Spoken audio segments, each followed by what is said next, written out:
but set in Alabama in 1875, focusing on a fictional Montgomery legacy and 58 hidden graves. The Montgomery legacy, a wealth forged in the shadows of 58 hidden graves in the sweltering summer of 1875, as Reconstruction cast its long shadow over the recovering South. Something far more sinister was unfolding in the fertile Black Belt of Alabama. Federal investigators would later discover that 58 people had vanished without a trace from a single cotton plantation over the course of just 2 years. Not escaped sharecroppers, not victims of Reconstruction-era militias, but free workers, hired hands, and even neighboring families who had simply asked too many questions about the Montgomery family's impossible resurgence after America's bloodiest war. The official records were sealed by state order and buried in obscure county archives that wouldn't see daylight for over a century. What makes this case truly terrifying is not just the number of victims, but the methodical precision with which they were eliminated. Their belongings catalogued like inventory, and their bodies dissolved in chemical baths that left no trace for grieving families to mourn. Tonight, we're going to uncover what really happened behind the grand façade of Willow Creek Plantation, and why the most successful cotton dynasty in post-war Alabama built their fortune on a foundation of 58 unmarked graves that was never meant to be disturbed. Before we continue with the story of Elijah Montgomery and his cursed empire, make sure you're subscribed to our channel, because what we're about to reveal will challenge everything you thought you knew about the struggles of the post-Civil War South. And let us know in the comments what state or city you're listening from. We love hearing from our community of dark history enthusiasts. A resurgence built on deception, what we discovered in the state archives about the Montgomery family's true business model, will shake you to your core. Willow Creek Plantation stood like a gleaming monument to Southern resilience in Lowndes County, Alabama, just 30 miles southwest of Montgomery. Built in 1845 by Elijah Montgomery's father, the plantation had weathered economic storms that destroyed lesser estates. But by 1875, while neighboring plantations struggled with debt and labor shortages, Willow Creek was producing more cotton than it had in its most prosperous antebellum years. The two-story federal-style mansion with its wide verandas and commanding view overlooked nearly 1,500 acres of the richest black soil in central Alabama. The house itself was a masterpiece of antebellum architecture, featuring hand-carved mahogany staircases, crystal chandeliers imported from England, and silk wallpaper that had been woven in France. Elijah Montgomery had inherited more than just land from his father, Silas. At 48, he possessed the shrewd mind of a born opportunist and the ruthless determination that had made the Montgomery name synonymous with recovery throughout the Alabama River Valley. Standing 5 feet 10 inches with piercing blue eyes and a meticulously groomed dark beard, Elijah carried himself with the bearing of Southern gentry. But those who knew him well recognized something colder beneath the polished exterior. His hands, though soft from a life of privilege, bore unusual abrasions not from honest labor, but from activities his neighbors would never have imagined. Unlike many plantation owners who had lost everything in the war, Elijah had maintained his network of pre-war contacts, secretly negotiating cotton contracts with northern textile mills even before the official surrender. His strategy was brilliant in its audacity. He secured exclusive deals at below-market rates, then resold the cotton at inflated prices, collecting payment twice for the same goods. But this was only the beginning of his elaborate deception. His wife, Clarissa, a steely-willed woman from an old Georgia mercantile family, managed the domestic affairs with the precision of a military commander. At 42, she had been considered a great beauty in her youth, but the years had hardened her features into something that inspired more fear than admiration among the plantation's workers. She kept meticulous records of every aspect of household operations, from the weekly consumption of cured hams and cornmeal to the exact number of lamp oils burned in each room. Her account books were works of art in themselves, filled with precise entries written in her distinctive spidery handwriting. What those books didn't record, however, were the conversations she had with her husband late at night, planning operations that went far beyond the management of cotton and sharecroppers. Their only son, Nathaniel, 24, had inherited his parents' cold intelligence but lacked the older generation's patience and subtlety. Nathaniel was a thin, intense young man with his mother's dark eyes and a habit of constantly tapping his fingers when he was planning something unpleasant. He had studied law at the University of Alabama before the war interrupted his education, knowledge that would prove invaluable to the family's secret enterprises. The years following the war had brought chaos to Alabama that seemed to offer unlimited opportunities for those clever enough to exploit the situation. Federal troops had largely withdrawn, but economic instability gripped the state. The Alabama River became a contested waterway where fortunes could be made or lost with a single cargo shipment. Most plantations had lost their workforce to freedom or migration, but somehow Willow Creek continued to operate at full capacity. Neighbors whispered about Elijah's seemingly endless supply of workers. Men and women who appeared at dawn in the cotton fields and disappeared back into the quarters at dusk, faces hidden beneath wide-brimmed hats and head wraps that made individual identification nearly impossible. The truth was more complex and far more sinister than anyone imagined. Following the end of the war, Elijah had made a calculated decision that would seal his family's fate and the fate of dozens of innocent people seeking nothing more than honest work during desperate times. Rather than struggle with unreliable labor, he had begun offering wages to both freedmen and white laborers desperate for employment in the war-torn economy. The offer was generous by post-war standards, $1.50 a day, plus room and board, more than most factory workers earned in Montgomery or Mobile. But there was a catch that wasn't mentioned until after the contracts were signed. Workers agreed to remain on the plantation for a minimum of 1 year, with their wages held in trust until the completion of their service.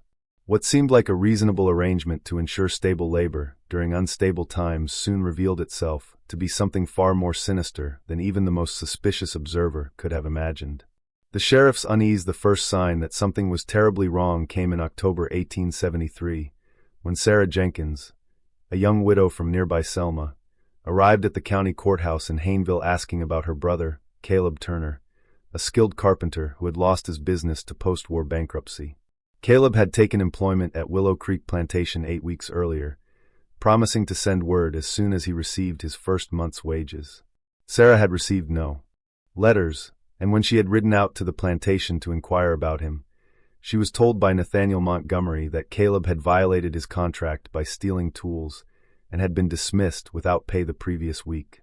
But Caleb ain't touched a dishonest penny in his life, Sarah told Sheriff Arthur Vance, her hands trembling as she clutched a faded daguerreotype of her brother. The photograph showed a sturdy man with kind eyes and the calloused hands of a craftsman. Not since he was a boy. He was the most upright man I ever knew.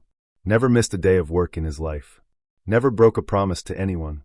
Sheriff Vance, a stoic man with a thick mustache who had known the Montgomery family for years, assured Sarah that he would investigate. But something about her story bothered him. Caleb Turner had been well known in Selma as an honest craftsman and a man of his word. The idea that he would suddenly start stealing and abandon his responsibilities seemed completely out of character.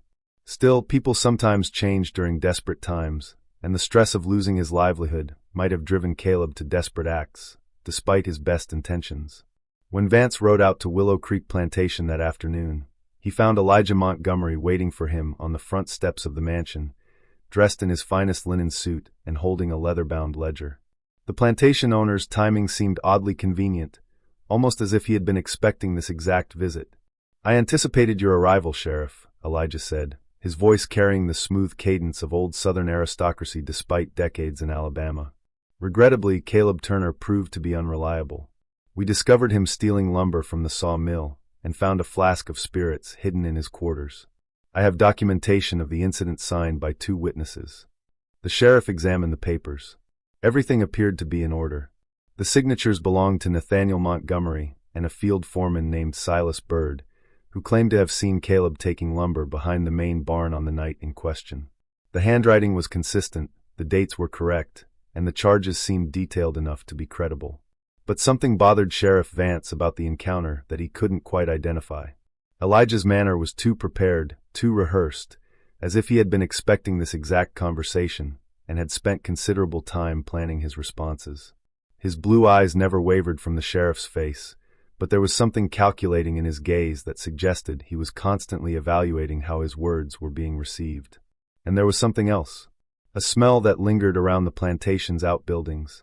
Something chemical and sharp that seemed out of place among the usual odors of a working farm. It reminded Vance of the smell that hung around the town's slaughterhouse, but more intense and somehow more unpleasant. "I hope you understand, Sheriff, that I cannot allow theft and drunkenness to go unpunished," Elijah continued, closing the ledger with a decisive snap. "Discipline is essential to maintaining order, especially during these challenging times. Caleb Turner was given every opportunity to reform his behavior, but he chose to squander that chance. Vance nodded and tucked the papers into his coat pocket, but as he rode away from Willow Creek Plantation, he couldn't shake the feeling that something was fundamentally wrong with Elijah's story. The documentation was too perfect, too convenient, and the witnesses too readily available. In his 10 years as sheriff, he had learned to trust his instincts. And every instinct he possessed was screaming that the Montgomery family was hiding something. 3 days later, Sarah Jenkins' body was discovered floating in Big Swamp Creek, apparently the victim of a tragic accident while searching for her missing brother. Her horse was found grazing peacefully on the creek bank, and there were no signs of violence on her body. The coroner ruled it an accidental drowning, noting that the recent rains had made the creek unusually swift and treacherous. But Sheriff Vance noticed that Sarah's reticule was missing, along with the daguerreotype of her brother that she had carried everywhere since his disappearance. A sinister pattern emerges. The winter of 1873 to 1874 passed quietly at Willow Creek Plantation, but in the surrounding communities, more families began to report missing relatives. Thomas Reed, a teamster from Tuscaloosa, had taken work at the plantation in December and had not been heard from since. His wife, Mary, had received one letter in January, written in her husband's careful handwriting, promising that he was well and would return home as soon as his contract was completed. But no further letters arrived, and when Mary made the difficult journey to Willow Creek Plantation in March, she was told that Thomas had abandoned his position without notice, leaving behind his team and personal belongings. Eleanor O'Connell, a young Irish immigrant fleeing poverty in New Orleans, had been hired as a seamstress in February and had vanished entirely. Her landlady reported that Eleanor had left her boarding house with a single carpet bag, excited about her new position at what she described as a grand plantation where they treat their workers like family. The landlady had expected Eleanor to return for her remaining possessions within a few weeks, but months passed with no word. Most disturbing of all, the Washington family, Reverend Isaac, his wife Martha, and their 3 teenage sons, Eli, Peter, and Joseph, had been seen traveling toward Willow Creek Plantation in April, drawn by promises of generous wages for Isaac's skills as a cotton gin mechanic. The entire family had been hired together, with Martha taking a position as a cook and the boys working as general laborers. They had sold their small parcel of land near Selma, loaded their possessions into a single wagon, and set off for what they believed would be a new and prosperous life. They were never seen again. Each time Sheriff Vance investigated these disappearances, he found the same pattern. Elijah Montgomery would produce carefully documented evidence of contract violations, theft, drinking, violence, or simply abandoning their posts without notice. The paperwork was always perfect, the witnesses always credible, and there was never any trace of the missing workers. It was as if they had simply vanished from the face of the earth, leaving behind only carefully crafted stories of misconduct and betrayal. But Joshua Cole, the head overseer at Willow Creek Plantation, was beginning to harbor serious doubts about his employers. A massive man with arms like tree trunks and a face weathered by 30 years of outdoor labor, Cole had worked for the Montgomery family since Elijah's father had purchased the plantation in 1845. He had seen the cruelties of the slave system and had participated in his share of brutal punishments. But what was happening at Willow Creek Plantation in 1875 was different. It was systematic, calculated, and utterly without conscience in ways that disturbed even a man who had spent his life enforcing the harsh discipline of plantation society. Cole first noticed the discrepancies in early May when he realized that the plantation's food stores were lasting much longer than they should have, given the supposed number of workers. According to the official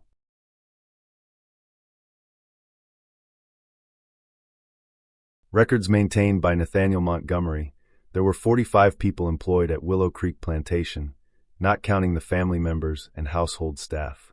But when Cole began keeping his own careful count of the men and women laboring in the fields, he could account for no more than 25 actual people. Where were the other 20 workers? The answer came to him gradually through a series of observations that chilled him to the bone. Late at night, usually around 2 or 3 in the morning, he would see Nathaniel Montgomery moving through the workers' quarters with lanterns, always accompanied by 2 silent men Cole didn't recognize. Pale, gaunt figures who seemed to appear and disappear like phantoms. These mysterious strangers wore the clothes of working men, but their hands were soft, and their movements suggested education and refinement rather than physical labor. Most unsettling of all, They carried leather satchels that seemed to contain medical or surgical instruments. These midnight visits always coincided with workers failing to appear for the morning roll call. Cole would go to their quarters to investigate, only to find the cabins empty and carefully cleaned, with no sign that anyone had ever lived there. Personal belongings, tools, extra clothing, everything would be gone, as if the missing workers had never existed at all. A horrifying discovery on a humid night in July 1875, Cole's growing suspicions finally drove him to follow Nathaniel Montgomery as he made his rounds through the workers' quarters. Keeping to the shadows between the wooden buildings, he watched as Nathaniel entered the cabin of a field hand named Samuel Brown, a free black man from Mobile who had been asking too many questions about missing coworkers. Brown had been employed at Willow Creek Plantation for only 4 weeks, but he had already begun to notice the same discrepancies that troubled Cole. He had been asking other workers about friends who had simply disappeared, wondering aloud why the plantation's population seemed to fluctuate so dramatically from week to week. Nathaniel emerged from Brown's cabin 20 minutes later, carrying what appeared to be a heavy canvas sack. Even in the dim moonlight, Cole could see dark stains on the fabric, and the way the sack bulged and shifted suggested it contained something far more substantial than clothing or personal belongings. Nathaniel was breathing heavily from the exertion, while he kept glancing nervously over his shoulder as they made their way across the plantation grounds. Cole followed at a distance as Nathaniel made his way toward the old family cemetery located on a rise overlooking the plantation's cotton gin. The cemetery was enclosed by a low stone wall and contained the graves of 3 generations of Montgomerys, their headstones carved from expensive marble imported from Georgia. But instead of stopping at the formal burial ground, Nathaniel continued into the woods beyond, where Cole could see the flicker of torchlight among the trees. Hidden behind a massive live oak tree, Cole watched in growing horror as Nathaniel was joined by his father, Elijah, and the 2 pale strangers he had observed during previous midnight excursions. Working with practiced efficiency, the group lowered the canvas sack into what was obviously a pre-dug grave. But this was no ordinary burial. As Cole watched, one of the pale men produced a large glass bottle filled with a clear liquid and began pouring it over the contents of the grave. The chemical smell that had bothered Sheriff Vance during his investigation filled the air, the sharp, acrid odor of quicklime. Elijah Montgomery stood at the edge of the grave and spoke in a voice so low that Cole could barely make out the words. 58 souls to build an empire, each one a brick in the foundation of our dynasty. What we do here tonight ensures that our family will prosper long after this struggle has been forgotten. When the grave was filled and carefully camouflaged with fallen leaves and transplanted forest undergrowth, the group separated. Elijah returned toward the main house, while Nathaniel and the 2 strangers headed in the direction of a large barn that Cole had assumed was used for equipment storage. His curiosity now overcome by a terrible certainty about what he had witnessed, Cole crept toward the barn and peered through a gap in the wooden siding. What he saw inside would haunt him for the rest of his life and convince him that he was working for monsters who had abandoned every pretense of human decency. The barn had been converted into something that resembled a macabre factory designed for the systematic processing of human remains. Along one wall stood a series of large wooden vats filled with the same quicklime solution Cole had seen poured into the grave. The chemical was used to accelerate decomposition, breaking down organic matter and leaving no trace of the victims except for the valuables that could be recovered and resold. The vats were equipped with wooden paddles for stirring and metal grates for straining out items that wouldn't dissolve. Personal belongings, jewelry, tools, and even clothing were sorted into neat piles on long wooden tables. Cole could see familiar items among the carefully organized goods. Caleb Turner's distinctive carpenter's brace, Eleanor O'Connell's silver locket, and what appeared to be the Washington family's wedding rings lined up in a small wooden box. In one corner, a small furnace glowed red hot, used to melt down gold and silver items into unmarked ingots that could be sold without raising suspicions about their origin. But the most chilling discovery was a series of ledger books that lay open on a desk near the barn's entrance. In Nathaniel Montgomery's meticulous handwriting, Cole could see entries that recorded not cotton production or livestock sales, but human lives reduced to nothing more than profit margins. Each entry included the victim's name, date of arrival, date of death, and a detailed inventory of their possessions along with estimated values. Caleb Turner, October 15, 1873. Tools and silver watch, $38. Thomas Reed, December 22nd, 1873. Team, wagon and gold coin, $75. Eleanor O'Connell, February 18, 1874. Sewing supplies and silver locket, $20. Washington family, April 8, 1874. Wagon, tools, household goods, personal effects, $120. The entries went on for pages, each representing a person who had come to Willow Creek Plantation seeking honest work and had instead found only death. The total value of goods recovered from 58 victims came to over $3,500, more than enough to explain the Montgomery family's continued prosperity during the lean post-war years when most plantations were struggling to survive. But Cole realized that this wasn't just about money. The Montgomerys weren't desperate people driven to crime by wartime hardships. They were systematic killers who had developed an efficient method for disposing of inconvenient people while profiting from their deaths. The plantation wasn't a farm. It was a trap designed to lure victims with false promises of employment and security. As Cole continued to study the horrific contents of the barn, he began to understand the full scope of the Montgomery family's operation. This wasn't a recent development driven by post-war desperation. The oldest entries in Nathaniel's ledger dated back to 1872, suggesting that the murders had been going on for nearly 3 years. The family had perfected their system through trial and error, learning from early mistakes to create an almost foolproof method for eliminating witnesses and disposing of evidence. The two pale strangers were identified in the ledger as Dr. Augustus Finch and his brother Henry, former Confederate surgeons who had deserted their unit after the Battle of Atlanta. Augustus had been a practicing physician in South Carolina before the war, while Henry had studied chemistry at the University of Virginia. Their medical knowledge and understanding of chemical processes made them invaluable partners in the Montgomery's gruesome enterprise. They were responsible for the actual killings, administering carefully measured doses of chloroform or laudanum that left no obvious signs of violence on the victims' bodies. Cole discovered that the Montgomerys' recruitment methods were far more sophisticated than he had imagined.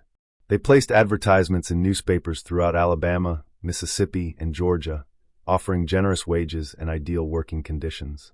They specifically targeted people who were isolated or desperate: widows, recent immigrants, freedmen with no family connections, and skilled workers who had lost their livelihoods to the war. The victims were chosen not just for their possessions, but for their vulnerability, people who wouldn't be missed, at least not immediately. The family had also established relationships with unscrupulous boarding house operators and labor contractors who would recommend Willow Creek Plantation to potential victims in exchange for a small commission. These accomplices helped identify people with valuable skills or possessions, providing the Montgomerys with detailed information about potential targets before they even arrived at the plantation. As Cole absorbed the magnitude of what he had discovered, he realized that he was looking at evidence of the most systematic and coldly calculated mass murder operation in American history. The Montgomerys weren't just killing for money. They were running what amounted to a human slaughterhouse, luring desperate workers to their plantation with false promises, and then disposing of them once their belongings had been inventoried and cataloged. But as he backed away from the barn, Cole's boot caught on a loose board, sending a sharp crack echoing through the night air. Inside the barn, the voices fell silent. Cole heard footsteps approaching the door and realized with growing terror that he had been discovered. "Who's out there?" Nathaniel Montgomery's voice cut through the darkness like a blade. "Father, check the perimeter. Take the dogs and make sure whoever it is doesn't get away." Cole ran, crashing through the underbrush as the sound of barking hounds filled the night air behind him. He could hear Elijah Montgomery shouting orders to the dogs, urging them to follow the scent of the intruder who had discovered their family's terrible secret. Cole's only advantage was his intimate knowledge of the plantation's layout, gained through nearly 30 years of working the land. He knew every path, every fence line, every hiding place that might offer temporary shelter. But he also knew that the Montgomerys wouldn't stop hunting him until they found him. And when they did, he would become victim number 59 in Nathaniel's meticulous ledger. Just when we thought we'd seen it all, the horror in Lowndes County intensifies. If this story is giving you chills, share this video with a friend who loves dark mysteries. Hit that like button to support our content, and don't forget to subscribe to never miss stories like this. Cole's discovery has revealed the true nature of the Montgomery family's business, but his desperate flight through the Alabama woods is just beginning. Let's discover together what happens next. The reckoning Cole's desperate flight through the woods was cut short when he stumbled over a hidden root and crashed into a shallow creek bed, his right ankle twisting beneath him with an audible snap that echoed through the night air. As he lay gasping in pain at the bottom of the creek, he could hear the baying of bloodhounds getting closer. The Montgomery's hunting dogs had his scent, and it was only a matter of time before they found him. Worse yet, he could hear human voices approaching, Nathaniel Montgomery's distinctive baritone calling out orders, and the higher-pitched responses of the Finch brothers as they coordinated their search. "He can't have gone far," Nathaniel's voice carried clearly through the still night air. "The dogs have his trail, and there's nowhere for him to hide. When we find him, we'll make sure it looks like an accident. Maybe a fall while checking the fence lines. What if he's already told someone what he saw?" Henry Finch's nervous tenor revealed his growing anxiety about their exposure. "Then we'll have to expand our cleanup operation." Elijah Montgomery's cultured voice joined the conversation as he arrived at the search site. "But I doubt Cole has had time to tell anyone anything. He's a simple man who keeps to himself. Even if he disappears, it won't cause the kind of investigation that could threaten our operation." Cole pressed himself deeper into the muddy creek bottom, trying to ignore the excruciating pain in his broken ankle, while he listened to the three men plan his murder with the same casual efficiency they had used to eliminate 58 other innocent people. He understood now that he had stumbled into something far worse than simple greed or post-war opportunism. The Montgomery family had created a systematic killing operation that treated human life as nothing more than a renewable resource to be harvested and processed. But fate intervened in the form of Sergeant Thomas Elliott, a federal cavalry scout who had been observing Willow Creek Plantation for 2 days as part of a reconnaissance mission ordered by the Freedmen's Bureau in Montgomery.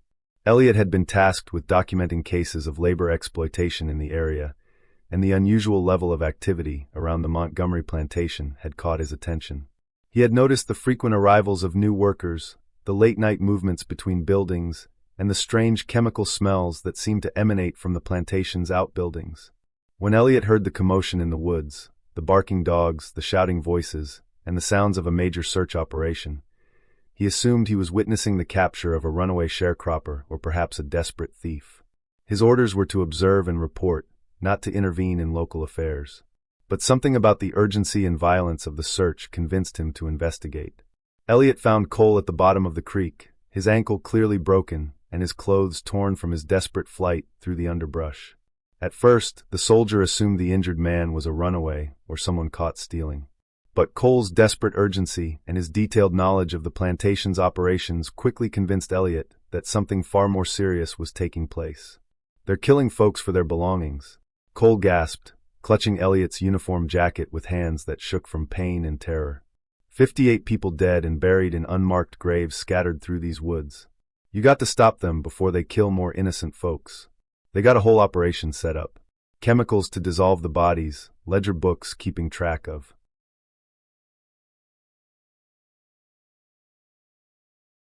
what they steal.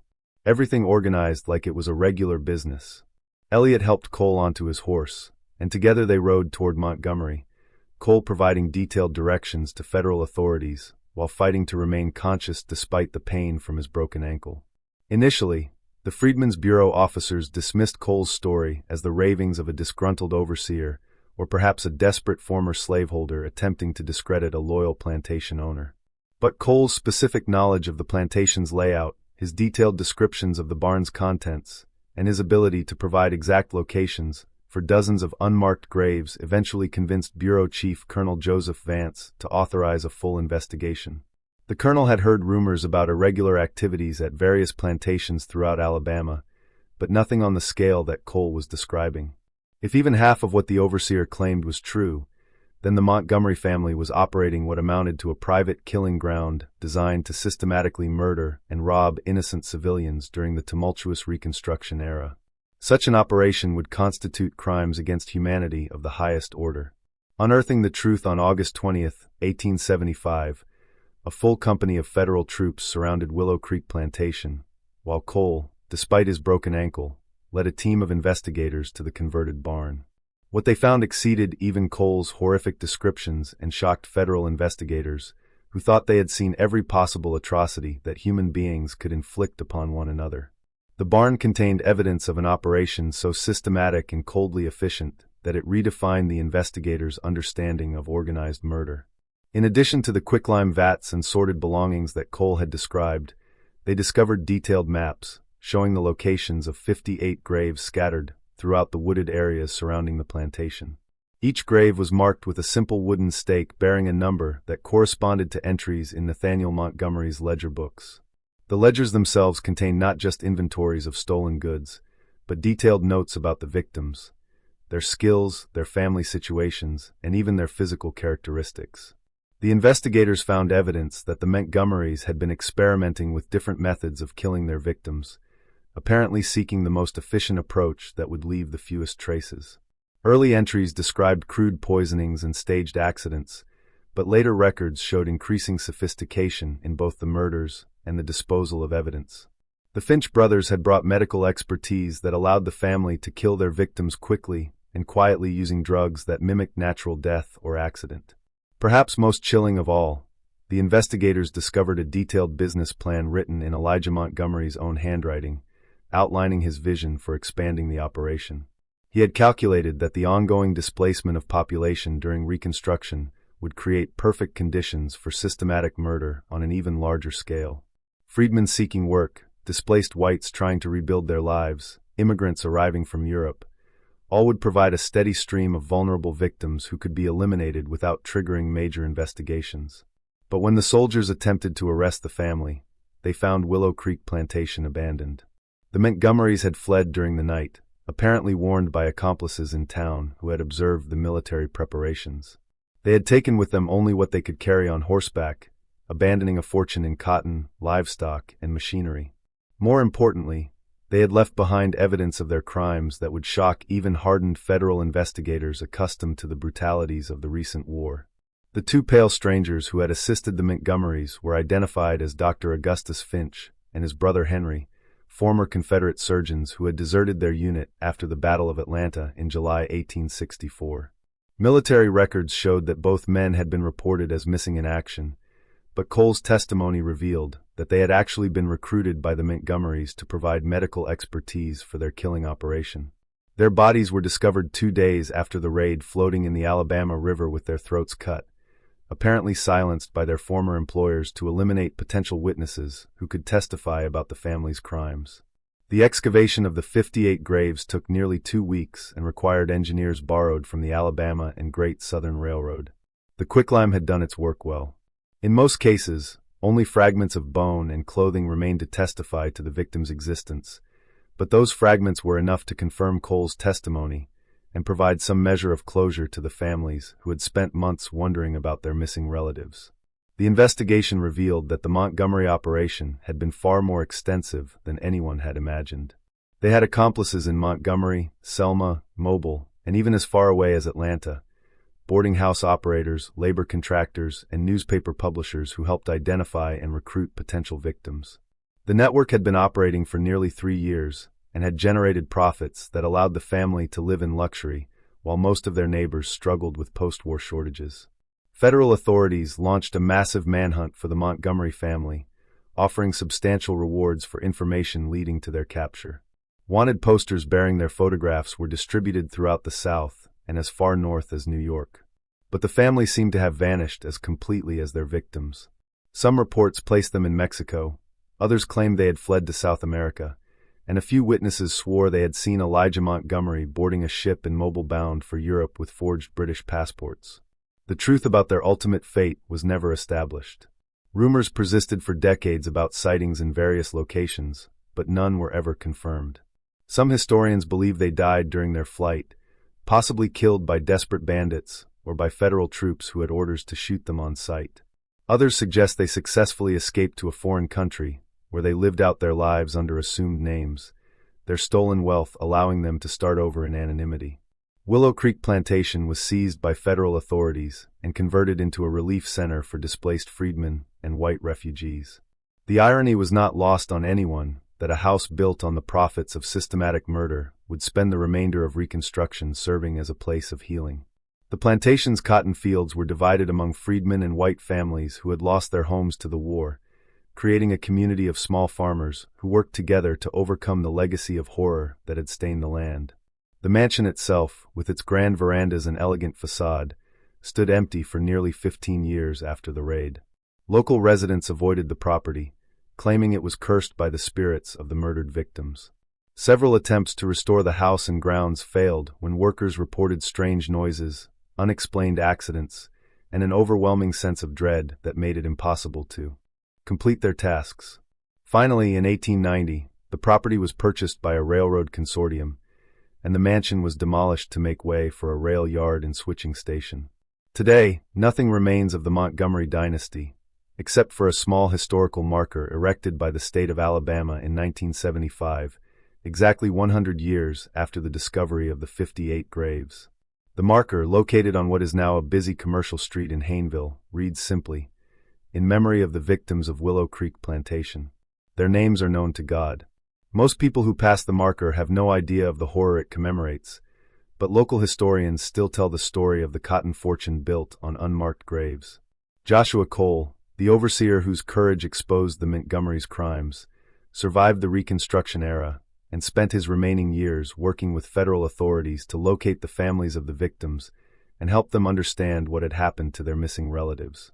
The broken ankle he suffered during his desperate flight through the Alabama woods never healed properly, and he walked with a pronounced limp for the rest of his life. A permanent reminder of the night he discovered that the pursuit of wealth could transform human beings into something far more monstrous than any creature of legend or folklore. Cole's testimony at the subsequent federal tribunal was instrumental in establishing legal precedents for prosecuting organized crime during periods of societal upheaval. Though the Montgomery family themselves were never brought to justice, he spent countless hours with federal investigators, helping them understand the full scope of the killing operation and identify accomplices throughout the region. Many of these accomplices were eventually captured and tried, though most received relatively light sentences in exchange for their cooperation in revealing the extent of the network. The psychological toll of what he had witnessed and participated in, however indirectly, haunted Cole for the remainder of his life. He never married, never had children, and rarely spoke about his experiences except when required to testify in legal proceedings. Neighbors described him as a man who seemed to carry an invisible burden, someone who had seen too much of human evil to ever fully trust in human goodness again. In 1899, 24 years after the discovery of the graves, Cole was found dead in his small cabin near what had once been the Willow Creek Plantation property. He had left behind a final written testament, sealed and addressed to the Alabama Historical Society with instructions that it not be opened until after his death. The document, written in Cole's careful handwriting, provided additional details about the Montgomery operation that he had never revealed during his official testimony. According to Cole's final statement, the 58 known victims represented only a portion of the Montgomery family's crimes. He estimated that the actual number of people murdered at Willow Creek Plantation was closer to 80, with the additional victims being transients, runaway freedmen, and other individuals whose disappearances would never be reported to authorities. The family had been particularly careful to target people who existed on the margins of society, individuals whose deaths would cause minimal disruption to the normal functioning of the community. Cole's testament also revealed that he had suspected the murders were taking place for months before he actually witnessed them. He had noticed the discrepancies in food consumption, the mysterious late-night activities, and the way certain workers would simply vanish without explanation, but he had been too frightened of the Montgomery family's power and influence to act on his suspicions until the evidence became overwhelming. Most disturbing of all, Cole's final statement suggested that the Montgomerys had not been unique in their crimes. He claimed to have heard rumors about similar operations at other plantations throughout the South, places where post-war chaos provided cover for systematic murder and theft. These rumors were never fully investigated, but they raised the chilling possibility that the Willow Creek Plantation murders were part of a much larger pattern of exploitation and violence that historians have only begun to understand. The Montgomery case stands as one of the most shocking examples of systematic murder in American history, a reminder that the greatest horrors are often perpetrated not by madmen or fanatics, but by calculating individuals who reduce human life to nothing more than entries in a ledger book. In the chaos of Reconstruction, with communities scattered and authorities overwhelmed, the Montgomerys created their own private kingdom of terror, where desperate people seeking honest work found only death. What makes their crimes particularly heinous was not just the scale of the killing, but the coldly businesslike approach they took to murder. These were not crimes of passion or acts of desperation, but calculated business decisions made by people who viewed other human beings as nothing more than sources of profit. The meticulous record-keeping, the systematic disposal of evidence, and the careful selection of vulnerable victims all point to a level of premeditation that defies comprehension. The psychological profiles that modern criminologists have constructed of the Montgomery family members suggest that they were classic examples of organized serial killers who operated as a group. Elijah appears to have been the mastermind, a charismatic leader who convinced his family that their crimes were justified by their need to maintain their social position and economic prosperity. Clarissa served as the operational manager, handling the logistics of the killing operation with the same efficiency she brought to managing household affairs. Nathaniel represented the calculating aspect of the criminal personality, the meticulous record-keeper who reduced murder to bookkeeping and ensured the family's illicit gains. The involvement of the Finch brothers adds another layer of horror to the story, demonstrating how professional medical knowledge could be perverted in service of systematic murder. Their desertion from Confederate medical service and subsequent partnership with the Montgomerys shows how the chaos of wartime could provide opportunities for individuals to reinvent themselves in the most sinister ways possible. Perhaps most disturbing of all is the realization that the Montgomery operation might have continued indefinitely if not for Joshua Cole's accidental discovery of their crimes. The family had created such an efficient system for eliminating witnesses and disposing of evidence that they might have murdered hundreds more victims before finally being exposed. The fact that they nearly escaped justice entirely and may have successfully fled to live out their lives in comfort elsewhere demonstrates how difficult it can be to hold such calculating criminals accountable for their actions. The legacy of the Willow Creek plantation murders extends far beyond the immediate tragedy of the 58 known victims. The case helped establish important legal precedents for prosecuting organized crime during periods of societal upheaval, concepts that would become increasingly important in the 20th century. The systematic nature of the Montgomery operation and the family's use of legitimate business structures to conceal their crimes provided a template that law enforcement agencies would use to understand and combat similar criminal enterprises. The story also serves as a sobering reminder of how economic desperation can make people vulnerable to exploitation by those who lack basic human decency. The victims of the Montgomery operation were not wealthy or powerful people who might have been targeted for political reasons. They were ordinary working people who had lost their livelihoods to war and were seeking nothing more than honest employment to support themselves and their families. Their trust in the promises of generous wages and fair treatment made them easy targets for a family that had abandoned every principle of human morality in pursuit of profit. In the years following the Civil War, as the country struggled to rebuild and come to terms with the massive human cost of the conflict, the Willow Creek plantation murders served as a stark reminder that some of the war's worst atrocities had been committed not by soldiers on battlefields, but by civilians who used the chaos of war and its aftermath to conceal their own private crimes against humanity. This mystery shows us that evil often wears a respectable face and hides behind the veneer of social respectability. The Montgomerys were not wild-eyed killers or deranged psychopaths. They were methodical businessmen who simply viewed murder as another form of commerce. Their crimes remind us that vigilance against such calculated evil is the price of civilization itself, and that we must never become so comfortable with prosperity and social stability that we forget to watch for those who would exploit the vulnerable for their own gain. What do you think of this story? Do you believe the Montgomery family's ultimate fate was justice, or should they have faced trial for their crimes? Do you think there were other operations like this during Reconstruction that were never discovered? Leave your comment below and share your thoughts about this dark chapter in Alabama history.